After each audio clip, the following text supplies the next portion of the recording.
तुम्ही मागे जेव्हा वाघे कुत्र्याचा वाद झाला तेव्हा एक तुम्ही शंका व्यक्त केली होती की वाघे कुत्र्या एक निमित्त आहे, रायगडावर जो धनगर समाज राहतोय त्यांना खरं तर खाली काढण्याचं हे एक षडयंत्र आहे आणि काही दिवसातच त्यांना खाली जाण्याची नोटीस पण आली की ती अतिक्रमण अत्यंत ही दुर्दैवी बाब आहे। अतिक्रमण म्हणजे काय?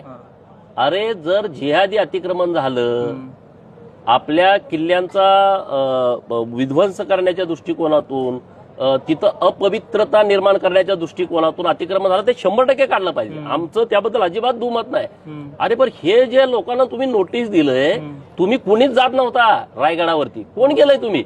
आता तुम्ही राजकारणामध्ये जरा प्रगल्भ व्हायला लागला आणि राजकारणामध्ये जेव्हा जेव्हा अडचण व्हायला लागली तेव्हा तुम्ही इतिहास उलट सुलट करायला लागला। मी 1970चा एक लेख मी आमच्याकडे त्या प्राजक्ताताई आहेत त्यांनी मला तो लेख पाठवला। 1970ला लेख लिहिलाय, बाबासाहेब पुरंदरे वगैरे ते गडावरती चालत गेलेले आहेत आणि तेव्हा सगळ्या